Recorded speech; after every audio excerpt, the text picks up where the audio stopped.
नमस्कार, स्वागत है आप सभी का CNN में और मैं हूं हेमंत भट्ट। इस समय हम दिल्ली में हैं और हम आपको बता रहे थे कि सपनों का शहर दिल्ली कितना बदल गया है। हमने आपको CNN पे बिहार दिखाया, उत्तर प्रदेश दिखाया और हम कोशिश करते हैं कि समाज के वो पहलू जो अनछुए हैं या जो जिन्हें मुख्य धारा की मीडिया अभी नहीं दिखा पा रही है। सबसे बड़ा कारण है कि सच में जहाँ पे काम हो रहा है वो दृश्य ना ही सामाजिक मंच पे रखे जा रहे हैं और कहीं ना कहीं यही प्रॉब्लम है कि जिसकी वजह से जो सूचनाएं लोगों तक पहुंचनी चाहिए वो छूट जाती हैं। इस समय हम त्रिलोकपुरी विधानसभा में हैं और ये पूर्वी दिल्ली नगर निगम के अंतर्गत आता है। इस समय हमारे साथ में यहाँ के MLA हैं रोहित जी से हम बहुत कुछ बातें करेंगे, जानने का प्रयास करेंगे कि दिल्ली कितना बदल रहा है आम आदमी पार्टी के नेतृत्व में और कौन कौन सी अभी कमियां रह गई हैं जिसमें आने वाले समय में पार्टी काम करेगी। दो मुख्य बातें हैं। मुख्य बातों में पहली बात ये कि MCD चुनाव में बहुत बड़ा फेरबदल होने को देखा जा रहा है। तीनों नगर निगमों को एक करने की बात हो रही है। वो संशोधन जो बिल है वो पास भी हो गया है। तीनों नगर निगमों को एक किया जाएगा। हम इनसे सबसे पहले जानने का प्रयास करेंगे और शुरुआत करेंगे कार्यक्रम की। सर, बहुत बहुत स्वागत है आपका CNN में। बहुत बहुत धन्यवाद जी।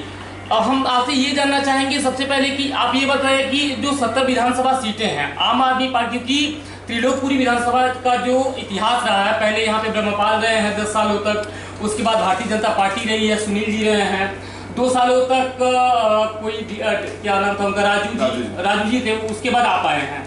तो इतने लंबे इतिहास के बाद, इतने बड़े फेरबदल के बाद आपको क्या लग रहा है कि कौन कौन सी समस्याएं अभी भी त्रिलोकपुरी में बाकी हैं जिस पे आप आने वाले समय में काम करेंगे, क्या कहना चाहेंगे? देखिए, त्रिलोकपुरी के अंदर जितनी भी समस्याएं हैं या रही हैं उनको संज्ञान में लेते हुए लोगों की ज़रूरतों के हिसाब से, हर तबके की ज़रूरतों के हिसाब से हम काम कर रहे हैं और चरणबद्ध तरीके से प्राथमिकताओं के आधार पर बड़े तेज़ी के साथ में इन विपरीत परिस्थितियों के अंदर भी हमने काम किया है। वो तब की जब कोरोना की 2-3 बार लहरें आई हैं, उसमें बहुत सारे विकास कार्यों की गति मध्यम पड़ गई, लेकिन उसके बावजूद भी हमने यहाँ पर जो विकास कार्य थे उनको तेज़ी से करने का प्रयास किया है। चाहे बात करें लोगों को स्वच्छ पेयजल की आपूर्ति की, चाहे बेहतरीन सीवरेज सिस्टम की बात करें, तो यहाँ पर पुरानी कॉलोनी है, कॉलोनी लगभग 45-47 साल पुरानी कॉलोनी है। यहाँ पर जो पानी और सीवर की लाइनें डाली गई थी लगभग 35-40 साल पहले लाइन डली थी। तो कई जगह लाइन पुरानी होने की वजह से कुछ उसमें रिसाव की शिकायतें, जिसकी वजह से गंदे पानी की शिकायतें यहाँ पर आ रही थी। तो उसके बाद में अभी तक सैकड़ों गलियों के अंदर सीवर और पानी की लाइनों को बदलने का काम बड़े तेज़ी से किया गया है। लोगों की ज़रूरतों को ध्यान में रखा, परेशानियों को। इस बीच में बहुत सारे जो वैसे काम हैं, सड़कें बनने के काम भी बहुत उसमें विलम्ब उसमें आया, क्योंकि बीच में कभी सर्दी की वजह से काम रुक गया, क्योंकि सर्दी में जब ठंड ज़्यादा पड़ती है, टेम्परेचर बहुत कम होता है तो सड़कें नहीं बनाई जाती हैं, उसकी शिकायतें ज़्यादा थी। तो सड़कें बनाने का काम भी हमारे यहाँ पे बड़े जोर शोर से चल रहा है। आप देख सकते हैं बाहर कोटला वाली जो रोड है जी, बीच में ख़राब हो गई थी क्योंकि वो सीवर डला था 4-5 साल पहले, तो वो बार धस रही थी। उसको शानदार तरीके से बना दिया गया, जो चांदसी में वाला रोड है हमारा कोटला विलेज का। उसके अलावा हमारे ब्लॉक नंबर 17 के सामने वाला जो रोड है वहाँ भी काम चल रहा है। और चाहे जब भी काम होता, रात में हो चाहे दिन में, मैं मौके पर खड़े होकर काम कराता हूँ। अभी 4 दिन पहले की बात है, आप मेरे फेसबुक लाइव के ऊपर जाके देख सकते हैं। रात को 2:30 बजे 3 बजे खड़े होकर मैंने वहाँ पर सड़क डलाने का काम किया। आपसे पहले कोई विधायक ऐसा नहीं रहा होगा कि रात को 3 बजे सुबह खड़े होकर रात को 2 बजे खड़े होकर सड़कें बनवाते हैं। तो ये तो हमारा समर्पण है लोगों के लिए कि लोगों को बेहतर सुविधाएं दी जाएँ। अच्छा, उसके साथ साथ यहाँ पर जो समस्या है ज़्यादातर जैसे इसी प्रकार की रही है। तो हमारी जो सरकार आई आम आदमी पार्टी की, बिजली की, पानी की, इतनी ज़्यादा समस्या रही नहीं, क्योंकि बिजली तो हमारे यहाँ पे 24 घंटे आ रही है, बिजली की कोई समस्या नहीं है। 24 घंटे बिजली आती है, मुफ्त बिजली आती है। बहुत सारे लोग हैं जो गरीब तबके साथ हैं, उनको बहुत इससे लाभ मिल रहा है। और महिलाओं के लिए यहाँ पर अच्छी बस सर्विस यहाँ पर मिल रही है। यहाँ पर सारी सुविधाएं महिलाओं के लिए फ्री में यात्रा हो रही है, चाहे महिलाएं हो चाहे पुरुषों से भी। लोगों के लिए अच्छी कनेक्टिविटी है यहाँ से बसों के लिए भी। अभी बसें नहीं आ पा रही थी अंदर, तो उसकी भी हमने शुरुआत यहाँ ब्लॉक नंबर 27 से करवाई थी। बीच में अभी सड़क बनने की वजह से कुछ दिनों से भी बंद है, उसको फिर से चालू करा रहे हैं। और यहाँ पर CCTV लगाने का काम किया गया, गली गली में लोगों की सुरक्षा को, माता बहनों की सुरक्षा को ध्यान में रखते। लाइटें लगाने का काम किया, हाईमास्ट लाइट बहुत जगह लगाई। गलियाँ बनाने का काम किया गया, सिर्फ RMC टाप की जो गलियाँ कभी नहीं बनी थी। और ऐसे ऐसे जगह है हमारे यहाँ पे, चिल्ला विलेज है, कोटला विलेज है, कि जहाँ पर लगभग 20 सालों से 25 सालों से जिन गलियों में पानी नहीं पहुँचा था, हमने वहाँ भी पानी पहुँचाया है। तो ये बहुत सारे काम हम कर रहे हैं, लेकिन लोगों को स्वच्छ पेयजल की आपूर्ति करना, ये सबसे मेरी प्राथमिकताओं में सबसे ऊपर है। इसके लिए मैं बड़े तेज़ी के साथ में काम कर रहा हूँ। और बाकी जैसा आपने बताया कि दिल्ली के अंदर 5-7 सालों के अंदर जो काम हुआ वो अपने आप में मील का पत्थर है। भारतीय राजनीति के अंदर देखें कि ऐसा कभी नहीं हुआ कि किसी सरकार ने इतना बड़ा मैंडेट बैक टू बैक लिया हो। उसी आधार पे कि अरविंद केजरीवाल जी इकलौते ऐसे मुख्यमंत्री जिन्होंने 5 साल सरकार चलाने के बाद सीना ठोक कर बोला 2020 के इलेक्शन में, अगर मैंने काम किया हो तो वोट देना, वरना मत देना। हमारे काम पे अभी आप कर रहे थे यूपी और बिहार की बातें कर रहे थे, वहाँ पर आज तक आपने किसी भले कि 2 बार 3 बार सरकारें बनाने में अन्य पार्टियां सफल रही हों, योगी जी फिर से सरकार सत्ता में आ गए, लेकिन आपको क्या याद है कि योगी जी ने कहा हो कि जी मैंने काम किया हो तो मैंने वोट मुझे देना, या उन्होंने कोई एक काम गिनाया हो कि जी 5 साल के अंदर उन्होंने ये काम किया है इसलिए हमें वोट देना है। 80-20 के ऊपर आ गए, हिंदू मुसलमान पे जातिवाद क्षेत्रवाद के ऊपर आ जाते हैं।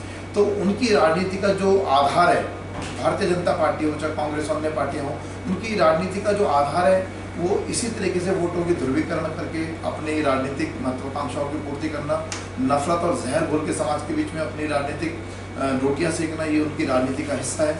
हमारी राजनीति अलग तरह की राजनीति है। अरविंद केजरीवाल जी ने इस देश के अंदर एक विश्वास पैदा करा है कि यार अच्छा, अगर आपके विचार हैं, आपकी अच्छी नीयत है तो लोग आपको वोट देते हैं। अगर आप स्कूल अस्पताल बनाते हैं तो उसके नाम पे भी आपको वोट मिलते हैं। ये नई तरह की राजनीति की शुरुआत है और अच्छी बात है, अन्य पार्टियां भी इसका अनुसरण करें और देश के अंदर बदलाव आना चाहिए। आज दिल्ली के अंदर जो स्कूलों के अंदर काम हुआ, हमारे भी क्षेत्र के अंदर हमने इतने शानदार स्कूल बनवाए, हमारी सरकार के द्वारा इतने अच्छे स्कूल बनाए कि आज लोग प्राइवेट स्कूलों से नाम कटवा कर बच्चों को सरकारी स्कूलों में करा रहे हैं। न केवल बच्चों के अंदर जो सर्वांगीण विकास के लिए ज़रूरी सुविधाएं मतलब हमने उनको मुहैया कराई हैं, अच्छी शिक्षा व्यवस्था दी है, अच्छा उनको बैठने के लिए अच्छे डेस्क मुहैया कराए हैं, अच्छा इंफ्रास्ट्रक्चर दिया है, अच्छा कंप्यूटर लैब दिया है, अच्छा उनको साइंस लैब दिया है, अच्छा प्लेग्राउंड दिया है। अब तमाम सुविधाएं जो बच्चों को प्राइवेट स्कूलों में मिला करती थी उससे बेहतर सुविधाएं हमने सरकारी स्कूलों में दी हैं। आज सरकारी स्कूलों में स्विमिंग पूल तक बन रहे हैं, इससे बड़ी बात तो कुछ नहीं हो सकती। दिल्ली में मुझे लग रहा है देश में कहीं भी ऐसा नहीं होगा। और न केवल बच्चों के अंदर आज उनका जो आत्मविश्वास है 7वें आसमान में, बल्कि उनके माता पिता को भी पूरे सम्मानजनक तरीके से सर उठाकर जीने का अवसर दिल्ली सरकार ने दिया है, अरविंद केजरीवाल ने दिया। हर आदमी, गरीब आदमी बड़े फख्र के साथ में कहता है कि मेरा बच्चा दिल्ली सरकार के स्कूलों में पढ़ता है। अब से पहले अगर पूछते थे तो किसी भी गरीब आदमी से तो वो बड़े शर्मिंदगी से जवाब देता, आप यूपी में चले जाइए, आप हरियाणा में चले जाइए, आप बिहार में चले जाइए या किसी भी राज्य में चले जाइए, आप वहाँ जो गरीब परिवार के बच्चे सरकारी स्कूलों में पढ़ते हैं वहाँ कितनी बदतर स्थिति है। किसी आदमी से पूछे आपका बच्चा कहाँ पढ़ता है, वो आपको तुरंत बड़े नज़र झुकाकर शर्मिंदगी के साथ में जवाब देगा मेरा बच्चा तो सरकारी स्कूल में पढ़ता है, क्योंकि वो स्कूल लोगों को उनकी गरीबी का, नाकामी का एहसास कराते थे, मुफलिसी का एहसास कराते थे। लेकिन आज जो दिल्ली सरकार के स्कूल हैं, आज उसमें पढ़ने वाले बच्चे आज इतना बढ़िया प्रदर्शन कर रहे हैं कि प्राइवेट स्कूलों से ज़्यादा बेहतर उनका परिणाम लेकर आ रहे हैं। पूरे देश के अंदर सबसे ज़्यादा अगर बड़े बड़े कॉम्पिटिटिव एग्जाम के अंदर अच्छा उनको पास कर रहे हैं बच्चे, उनको क्वालिफाई कर रहे हैं दिल्ली सरकार के पास आउट बच्चे। IIM जैसे संस्थानों के अंदर एडमिशन ले रहे हैं, IITs के अंदर सबसे ज़्यादा 53 बच्चे दिल्ली से पिछले साल उन्होंने एडमिशन लिए, अपना बहुत बड़ी मिसाल है। अगर बात करें अन्य कॉम्पिटिटिव एग्जाम की बात करें, चाहे डॉक्टर इंजीनियर्स की बात करें, तमाम तरह की इसके लिए सुविधाएँ दिल्ली सरकार ने दी है। गरीब बच्चों के लिए मैं आपको एक चीज़ और बता दूँ कि अरविंद केजरीवाल जी का कहना है कि कोई भी प्रतिभावान बच्चा जो पढ़ना चाहता है, अपना सपने साकार करना चाहता है, उसके परिवार की गरीबी, उसकी पढ़ाई, उसके गरीबी उसकी पढ़ाई लिखाई के आड़े नहीं आने दी जाएगी। अरविंद केजरीवाल जी का की प्रतिबद्धता है। तो एक चीज़ जानना चाहेंगे आपसे, आप बार बार एजुकेशन और इंफ्रास्ट्रक्चर की जो बातें कर रहे हैं, कारण क्या है? क्योंकि जो सरकारी स्कूल के टीचर की जो सैलरी होती है वो प्राइवेट स्कूल के टीचर से कहीं ज़्यादा होती है, उनको बहुत अच्छी सुविधाएं मिलती हैं। तो क्या कारण है कि दिल्ली जो सरकार के जो स्कूल हैं वो इतनी तेज़ी से ग्रो कर रहे हैं, इतनी अच्छी मॉडल पेश कर रहे हैं देश के मंच पे, और बाकी राज्यों के जो स्कूल हैं या जो उनकी सुविधाएं हैं वो उस लेवल पे नहीं जा पाती? देखिए हेमंत जी, मैं आपकी जानकारी के लिए बता दूं कि मैं खुद प्राइवेट स्कूल में टीचर रहा हूँ विधायक बनने से। मैंने देखा आपकी प्रोफाइल जी, और मैंने दिल्ली NCR के टॉप के स्कूलों के अंदर एक शिक्षक के तौर पर मैंने काम किया है। तो सरकारी स्कूल और प्राइवेट स्कूलों की खाई कितनी गहरी है इसको मैंने बड़े नज़दीक से देखा, और ये मैं बड़े गर्व के साथ में कहना चाहूँगा कि इस गहरी खाई को पाटने का काम हमारी सरकार ने किया है, अरविंद केजरीवाल जी ने किया है, आम आदमी पार्टी ने किया है। और आप जो बात कर रहे थे कि वो कौन सी जादू की छड़ी अरविंद केजरीवाल जी के पास में, मनीष सिसोदिया जी के पास में, जिसकी वजह से आज दिल्ली के स्कूलों का कायाकल्प हुआ है जी। मैं उनकी जानकारी के लिए बताऊँ, वो कुछ नहीं है, सिर्फ और सिर्फ एक ईमानदार नीयत और एक अच्छा और साफ सुथरा विज़न, इसको लेकर आगे चले हैं। मैं आपको एक उदाहरण के तौर पर बताना चाहूँगा कि क्या कारण है कि पिछली सरकारें, उनके नेता ये काम नहीं कर पाए जो अरविंद केजरीवाल जी ने किया है। कि आपकी मंशा क्या है, आपकी नीयत क्या है, आप जो भी काम कर रहे हैं उसके पीछे आप किस नीयत से काम कर रहे हैं, उसके सफल होने के पीछे सबसे पहला आधार यही बनता है। मैं आपको याद दिलाना चाहूँगा कि जिस समय कांग्रेस की सरकार दिल्ली में थी, 15 साल सरकार रही है, तो तीसरी बार सरकार कांग्रेस की बनी, तो उस समय एक आप जैसे पत्रकार ने उस तत्कालिक उस समय सरकार के शिक्षा मंत्री से सवाल किया कि जी आपकी तीसरी बार सरकार बनी है मंत्री जी, इस बार आपके लिए आपके पास में दिल्ली सरकार के स्कूलों में पढ़ने वाले जो गरीब बच्चे हैं उनके लिए क्या योजनाएं हैं। तो ये मैं बड़े जिम्मेदारी से कह रहा हूँ, ये आपको मैं ऑथेंटिक बात आपको कह रहा हूँ, आप निकाल सकते हैं उनकी वीडियो वहाँ से। ये मैं पुरानी मैंने टीवी पर देखा था, उनका लाइव इंटरव्यू मैंने देखा था। तो उन्होंने क्या जवाब दिया जब उनसे पूछा गया कि आपके पास में क्या योजनाएं दिल्ली सरकार के स्कूल के लिए, तो उन्होंने क्या जवाब दिया कि देखिए दिल्ली सरकार के स्कूलों में पढ़ने वाले बच्चे ज़्यादातर गरीब परिवारों से आते हैं, मजदूरों के बच्चे होते हैं, सफाई कर्मचारियों के बच्चे होते हैं, कोई 8वीं से छोड़ देता है, कोई 10वीं से छोड़ देता है, बहुत कम बच्चे हैं जो 12वीं तक पहुंच पाते हैं, और बहुत बड़ी संख्या में बच्चे ड्रॉप आउट हो जाते हैं स्कूल से। तो उसके लिए हमने क्या, और बाद में फिर बेरोजगार बन के घूमते हैं, इधर उधर की उसमें रहते हैं। तो इसलिए हमने इस बार दिल्ली सरकार के स्कूलों के लिए उन्होंने कहा है कि हमने IIT के कुछ कोर्सेज साथ में शुरू करें, पढ़ाई के साथ साथ बच्चे IIT के कोर्स में करेंगे, उसमें कारपेंटर का कोर्स होगा, उसमें डेवलपमेंट का, हाँ वही मैं उसमें कारपेंटर का कोर्स होगा, उसमें इलेक्ट्रिशियन का होगा, फिटर का होगा, प्लम्बर का होगा। आगे उन्होंने तर्क दिया कि देखिए समाज को, सोसाइटी को अच्छे डॉक्टर इंजीनियर के साथ साथ अच्छे बढ़ई की भी जरूरत है, कारपेंटर की भी जरूरत है, अच्छे इलेक्ट्रिशियन की भी जरूरत है, अच्छे प्लम्बर की भी जरूरत है, ये उनका तर्क था। तो यहीं से उनकी सोच का अंदाजा लगाया जा सकता है कि उन्होंने पहले से माइंड सेट बनाया हुआ था कि डॉक्टर इंजीनियर तो बनेंगे प्राइवेट स्कूलों के बच्चे, और प्लम्बर और इलेक्ट्रिशियन बनेंगे सरकारी स्कूलों के बच्चे। तो आप सोच लीजिए कि एक वो सरकार थी कि जो गरीब बच्चों को हद से ITI में देखना चाहती थी, और एक ये सरकार है अरविंद केजरीवाल जी की सरकार है जो बच्चों को IIM में देखना चाहती है, IIT में देखना चाहती है, और बड़े बड़े जो सपने लेकर आज बच्चे निकल रहे हैं उन सपनों को साकार होता देखना चाहिए। तो ये बहुत बड़ा एग्जाम्पल है। तो यहीं से पता लगता है कि सरकार की मंशा का इसलिए वो लोग काम नहीं कर पाए कि उन लोगों ने कभी सोचा ही नहीं कि गरीब के बच्चों को भी अच्छा अवसर दिया जाना चाहिए। तो लोकप्रिय जैसे इलाके में बच्चों में टैलेंट कूट कूट कर बच्चा भरा हुआ, लेकिन अब तक जो कमी थी वो केवल इसलिए कि उनको अच्छे अवसर नहीं मिल पाए, अच्छा प्लेटफॉर्म, अच्छी शिक्षा व्यवस्था नहीं मिल पाए। ये सारी बदलाव इसलिए आए, बिजली, पानी, शिक्षा, स्वास्थ्य, चाहे मोहल्ला क्लिनिक की बात करें, अस्पतालों की बात करें, चाहे तमाम सुविधाओं की बात करेंगे, इसलिए हो पा रहा है कि हमारी सरकार बड़ी ईमानदारी से काम कर रही है। उसी का नतीजा है कि 30,000 करोड़ का बजट आज 75,800 करोड़ तक पहुंच गया है 7 साल के अंदर। ये अपना में बहुत बड़ी उपलब्धि है दिल्ली सरकार की। अन्य सरकारें जहाँ घाटे में जिनका बजट जा रहा है, दिल्ली सरकार इकलौती सरकार है जिसका बजट फायदे के अंदर आ रहा है, और वो तमाम सुविधाएं फ्री में देने के बाद, महिलाओं को फ्री में यात्रा देने के बाद, बिजली पानी फ्री देने के बाद, स्कूल अस्पताल दवाइयाँ फ्री देने के बाद, शिक्षा फ्री देने के बाद, ये तब तमाम चीज़ें फ्री में करने के बाद तब जाके हम लोग इतना बढ़िया सरकार चला रहे हैं। एक महत्वपूर्ण प्रश्न है, आप बहुत सहजता से आप समझ सकते हैं कि आम आदमी पार्टी के MLA हैं और रोहित जी एक टीचर रहे हैं, कितनी आत्मीयता से प्रस्तुत कर रहे हैं अपने भाव को कि इन्होंने किस तरीके से समाज में निकल के काम किया है। आम आदमी पार्टी का विजन क्या है, और आपने देखा भी होगा कि 5 राज्यों में पंजाब में किस तरीके से आम आदमी पार्टी निकल करके सामने आई, और इतने बेहतर प्रदर्शन की उम्मीद शायद किसी ने नहीं की थी।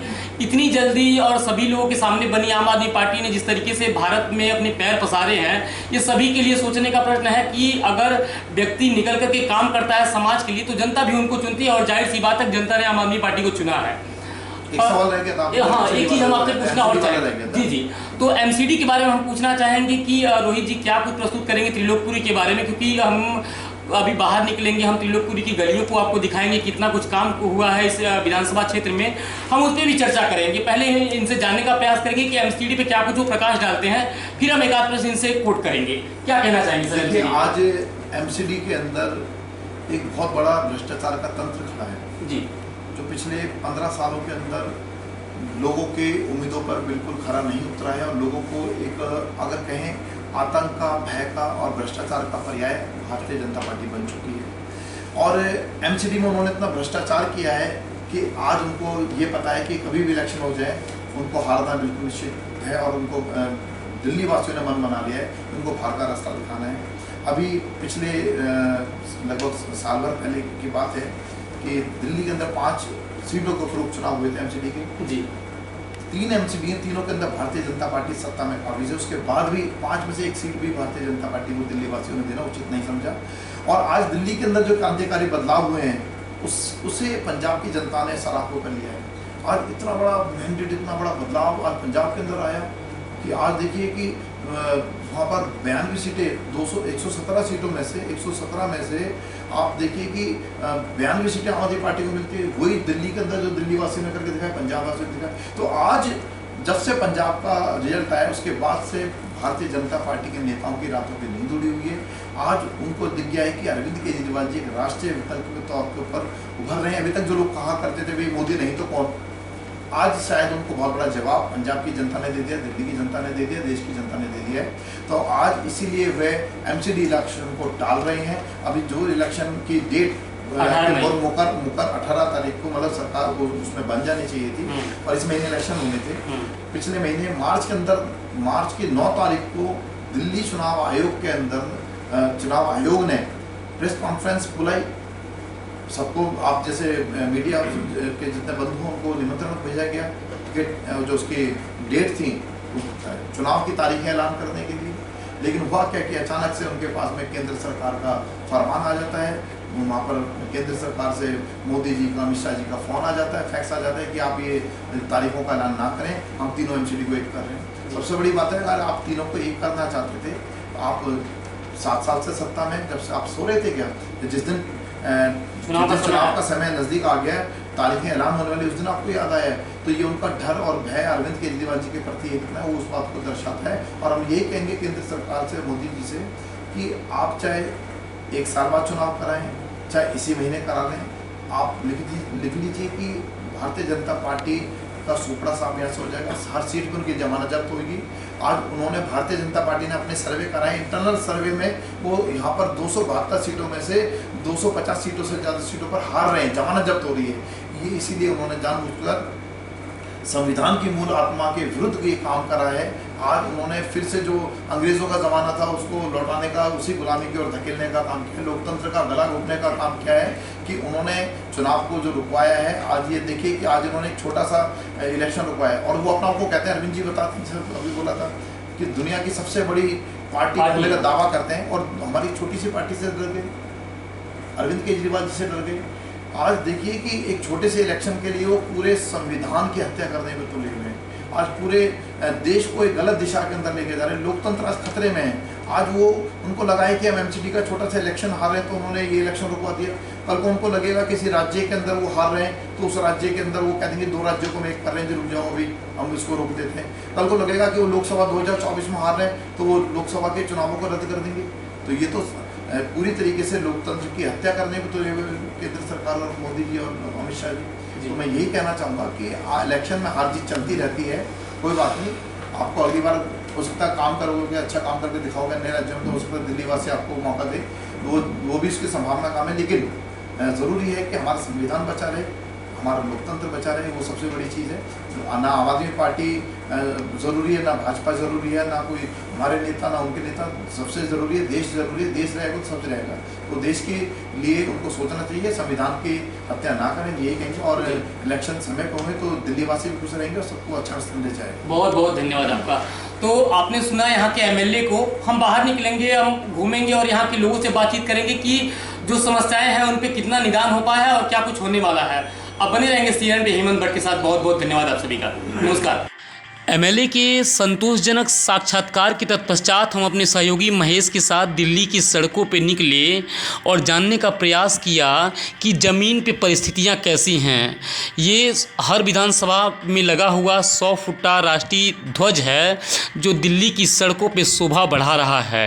हम यहाँ के लोगों से बात करेंगे और जानने का प्रयास करेंगे कि दिल्ली के दिल में क्या है और लोगों को किन किन परिस्थितियों का सामना करना पड़ता है। ये दादाजी हमारे साथ में हैं और इसमें हम अभी पूर्वी दिल्ली नगर निगम त्रिलोकपुरी में घूम रहे हैं। ये आम आदमी पार्टी के थ्रू जो अरविंद केजरीवाल जी बताते हैं कि हम अपने यहाँ के बुजुर्गों को तीर्थ यात्रा पे भेजते हैं। तो इनसे जानना चाहेंगे कि ये सरकार के माध्यम से कहाँ की तीर्थ यात्रा पे गए थे और कैसा अनुभव रहा है इनका, क्या कहना चाहेंगे? सर क्या नाम है आपका? मेरा नाम लखपत सिंह हरित है जी। मैं पॉकेट 1 मीरवार फेसन में रहता हूँ जी। और इन्हीं की कॉन्स्टिट्यूंसी में आता है। रोहित जी के कॉन्स्टिट्यूशन। हाँ, उन्हीं के कॉन्स्टिट्यूंसी में आता है। जी। 2019 में हमने मुख्यमंत्री तीर्थ यात्रा के लिए अप्लाई किया था। उसका नंबर हमारा अब आया था रामेश्वरम का। तो 9 तारीख को हम यहाँ से ट्रेन द्वारा गए थे। बहुत बढ़िया इंतजाम है, कोई इंतजाम में कमी नहीं है। और यहीं नहीं, हम जहाँ जहाँ गए, कहाँ गए थे? रामेश्वरम गए जी। और उसके बाद मदुरई गए। अच्छा, मदुरई भी गए थे। हाँ। मंदिरों का शहर है मदुरई, हम आप सभी लोगों को बता दें। जी, तो कैसा अनुभव रहा वहाँ का आपका? मीनाक्षी टेम्पल गए थे जी। वहाँ तो बहुत बढ़िया हमारा तजुर्बा रहा। और यही नहीं, जो वहाँ के लोकल लोग थे वो बड़े खुश थे। जी जी। उनको रोजगार मिल रहा था, टेम्पो वाले खुश, ऑटो वाले खुश, ई रिक्शा वाले खुश, इवन चाय वाले भी ऐसे खुश थे। उनको फुर्सत नहीं मिल रही थी सुबह शाम तक। इतना बढ़िया वो सब जगह ये कि केजरीवाल जी के यहाँ से आए हो, अरविंद केजरीवाल जी के यहाँ से आए हो। या आप ये देखें कि दिल्ली का नाम वहाँ तक पहुँच रहा था। अच्छा, प्रचार करने की जरूरत नहीं थी, जिस तरह से वह नाम ले आप रहे थे समझ लोग। सकते हैं कि चेहरे पे एक अद्भुत आनंद है जी। यही नहीं कि मार्केट शॉपिंग के अंदर, मार्केट के अंदर जी। इतनी चहल पहल थी, क्योंकि जो भी आदमी गया था, मदुरई आया है, कुछ ना कुछ खरीद के ले जाऊं जी। उनकी दुकानदारी भी बढ़ रही थी। सब बड़े खुश थे। और मैं तो यही चाहूँगा कि जिस तरह से ये यहाँ के मुख्यमंत्री इस काम को कर रहे हैं, दूसरे मुख्यमंत्रियों को भी ऐसा काम करना चाहिए। धन्यवाद सर। सर, क्या नाम है आपका? मेरा नाम जसवंत राय रतन। जसवंत राय रतन। अच्छा, एक बात बताइए, कहाँ गए थे आप तीर्थ यात्रा पे? रामेश्वरम गए। हाँ। 9 मार्च को हाँ। हम लोग गए थे। हाँ जी, हाँ जी। तो जैसे साहब ने बताया, तो वो उनका सारा इंतजाम बहुत बढ़िया था। हमें यहाँ से एमएलए साहब ने, रोहित साहब ने यहाँ बुलाया। यहाँ से उन्होंने सारे सीनियर सिटीजन को वेलकम किया। उसके बाद हमें डीटीसी बसों में अपने 2 आदमी को साथ में भेजा, स्टेशन तक हमें छोड़ के गए। और जब हम रास्ते में खाने पीने का सारा ट्रेन के अंदर हमारा इंतजाम था। कोई किसी भी तरह का प्रॉब्लम था, एकदम वी वर फीलिंग एक फैमिली बैठी हुई है वहाँ पे। तो इस तरह की फीलिंग। फिर हम ये बुजुर्ग हैं और हमारे देश की धरोहर हैं। आप समझ सकते हैं कि एक अद्भुत आनंद इनके चेहरे पे है कि सरकार के द्वारा ये लोग तीर्थ यात्रा पे गए थे और वो अपने जो फीलिंग है, जो अपनी भावनाएं हैं, उनको शेयर कर रहे हैं। और आपको कैसा महसूस हुआ आज मदुरई जाकर के? मदुरई हमें बहुत बढ़िया लगे। सब मंदिरों में भगवान की तरफ हमारा वो था, ध्यान था। जी, तो ये हमें एक चांस मिला वहाँ जाने के लिए आप पार्टी की तरफ से, जिसके लिए हम बहुत धन्यवाद है आप पार्टी का। जो हम मेन पॉइंट हम बताना चाहते हैं, ये हमारी अपनी फीलिंग है कि जो पहली पार्टियां पब्लिक तक सुविधाएं नहीं दे पाई, वो इन्होंने हमें फील कराया कि देखो, अगर वो चाहते ये फैसिलिटी बिजली का, पानी का, अच्छे रोड्स का, अच्छे स्कूल्स का, तो ये चीज़ें वो भी दे सकते थे। जो कमी रही उनकी तरफ से, इन्होंने वो कमी पूरी करी। और इसलिए हम ज़्यादा ये चाहते हैं कि दूसरी पार्टियां भी जो पहले वाले पब्लिक को ये फैसिलिटी नहीं दे पा रहे थे, इनको भी देना चाहिए। संतुष्ट हैं? मैं बहुत ज़्यादा संतुष्ट हूँ। उसके अलावा मैं ये बताना चाहता हूँ कि जहाँ जहाँ भी हम रामेश्वरम में गए, मीनाक्षी टेम्पल में गए, मदुरई में गए, तो वहाँ के लोग ये हमारे से क्वेश्चन कर रहे थे कि किस पार्टी के, केजरीवाल तरफ के, हमें ये सुविधाएं कब मिलेंगी। दिस शोज कि वहाँ के पब्लिक है, वो भी ये चीज़ें चाहती हैं जो वहाँ, इसका मतलब वहाँ की पार्टी नहीं दे पा रही जी। तो ये जो चीज़ें अगर एक्सटेंड वो चाहते हैं, दैट मीन्स कि they like this party also. Thank you so much. Thank you. Thank you sir.